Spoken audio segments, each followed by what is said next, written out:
in this modern age, how lay people combine their daily life with the Buddha's teachings is that actually in whichever I feel that whichever time that we live in, general basic human needs are same, either in ancient time or present time, that we all have the negative emotions, we all have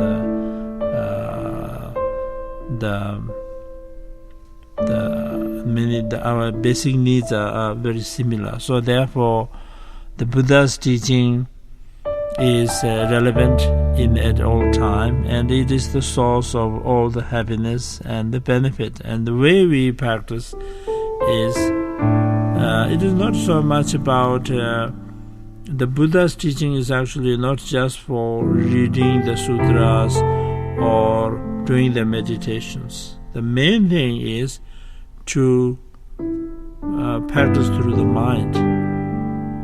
Either you are residing in the monasteries, or residing in the caves, or in the cities, or as a family life. The most important thing is to practice mind with the loving kindness, compassion, tolerance, forgiveness. This, I think, is the most important thing, that in our daily life that we must,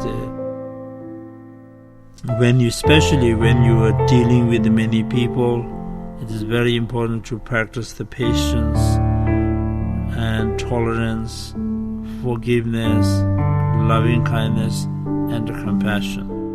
As a Mahayanist, our most important teaching is to develop the bodhicitta, which means the enlightenment mind.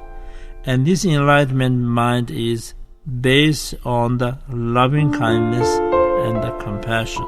The loving kindness means liking, the love to all sentient beings.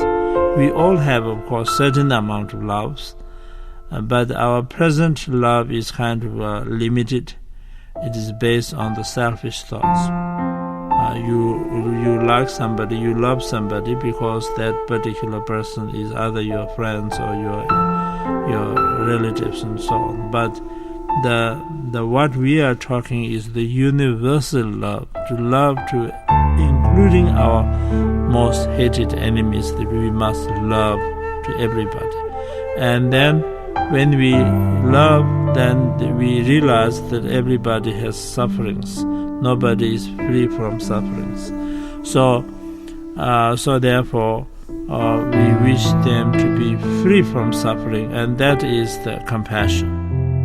And so what I wanted to say is in old times, in ancient time or in modern times, nobody wants suffering, and everybody wants the happiness.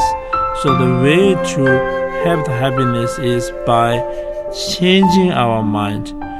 Not that our minds are not controlled by our negative emotions. Instead, that we must control the negative emotions, and through which then one can find the real peace and happiness.